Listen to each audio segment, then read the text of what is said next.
नमस्कार दोस्तों, स्वागत है आपका डर की दुनिया में। यहाँ आपको मिलेंगी ऐसी कहानियाँ जो आपकी रूह तक कंपा देंगी। अंधेरे में छुपे साए, खौफनाक परछाइयाँ और रहस्यमयी घटनाएं जो आपको चैन से सोने नहीं देंगी। आज की कहानी का नाम है अंधेरे में छुपा साया। ये एक ऐसे घर की दास्तान है जहाँ रात के सन्नाटे में कोई छुपा हुआ है, कोई ऐसा जो इंसानों के बीच नहीं है। क्या आप इस कहानी को सुनने की हिम्मत रखते हैं? अगर हाँ, तो चलिए शुरू करते हैं। अंधेरे में छुपा साया। अजय हमेशा से एडवेंचर पसंद करने वाला इंसान था। उसे सुनसान और रहस्यमयी जगहों पर जाने का शौक था। जब उसे शहर से दूर एक पुराना मकान बेहद सस्ते दामों पर खरीदने का मौका मिला, तो उसने बिना कुछ सोचे समझे उसे खरीद लिया।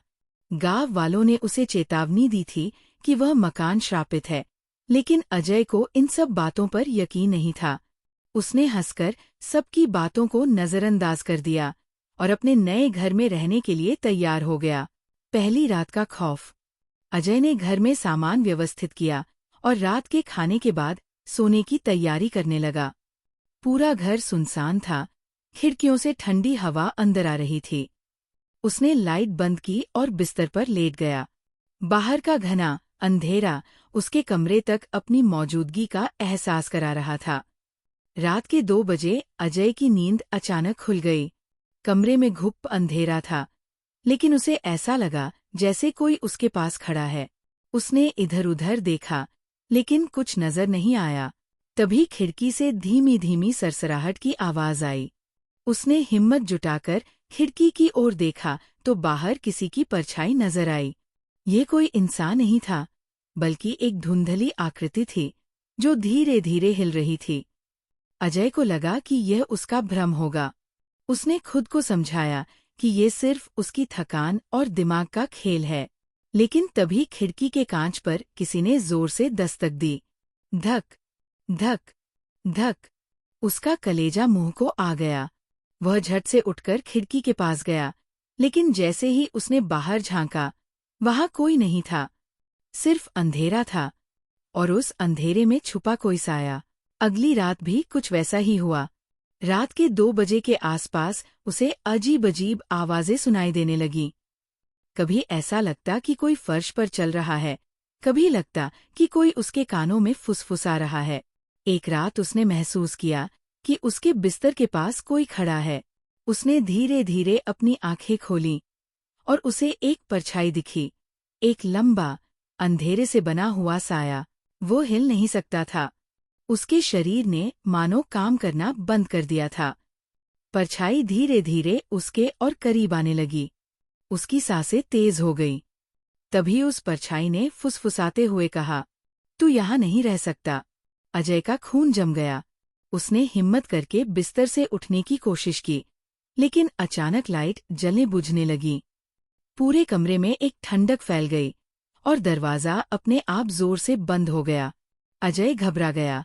वह दौड़कर कमरे से बाहर निकलने की कोशिश करने लगा, लेकिन बाहर जाने का दरवाजा किसी ने अंदर से बंद कर दिया था। अगले दिन सुबह अजय गांव के बुजुर्गों से मिलने गया। उसने उनसे पूछा कि आखिर इस घर के साथ क्या रहस्य जुड़ा है। गांव के मुखिया ने गहरी सांस लेते हुए कहा, "बेटा, ये मकान कभी ठाकुर रघुनाथ सिन्हा का था। वह बहुत क्रूर इंसान था। उसने कई गरीब किसानों को मारा और इस घर में उनकी लाशें छुपा दी। एक दिन उन किसानों की आत्माओं ने उससे बदला लिया और तभी से ये घर श्रापित हो गया। यहाँ जो भी आता है, उसे उन भटकती आत्माओं का सामना करना पड़ता है। कई लोग यहाँ रहने आए, लेकिन कोई भी जिंदा नहीं बचा।" अजय ने ये सब सुनकर ठान लिया कि अब वह इस घर को छोड़कर जाएगा। लेकिन अब बहुत देर हो चुकी थी। उस रात अजय ने घर छोड़ने का फैसला कर लिया था। उसने अपना सामान पैक किया और सुबह होने का इंतजार करने लगा। लेकिन आधी रात को फिर वही आवाजें आने लगीं। इस बार वह साया कमरे के एक कोने में खड़ा था और धीरे धीरे उसकी ओर बढ़ रहा था। अजय ने भागने की कोशिश की, लेकिन उसके पैरों में मानो जान ही नहीं थी। वह जमीन पर गिर पड़ा। साया अब ठीक उसके सामने था। उसकी आंखें लाल चमक रही थीं और उसकी परछाई पूरे कमरे में फैल गई। अचानक साय ने अपनी ठंडी उंगलियां अजय के गले पर रख दी। अजय की सांस रुकने लगी। वह चीखना चाहता था, लेकिन आवाज नहीं निकल रही थी। उसे महसूस हुआ कि उसकी आत्मा उसके शरीर से बाहर खींची जा रही है। तभी अचानक सुबह की पहली किरण खिड़की से अंदर आई और वह साया धीरे धीरे पीछे हटने लगा। अजय ने आखिरी हिम्मत जुटाकर दरवाजा खोला और वहां से भाग निकला। अजय ने वो घर छोड़ दिया और गांव वालों ने उसे दोबारा सील कर दिया। लेकिन कहते हैं, जो भी उस घर के पास से गुजरता है, उसे आज भी खिड़कियों पर अजीब सायों की झलक दिखती है। कभी कभी रात के अंधेरे में किसी के फुसफुसाने की आवाज सुनाई देती है, तू यहाँ नहीं रह सकता। तो क्या आप उस घर में रात बिताने की हिम्मत करेंगे?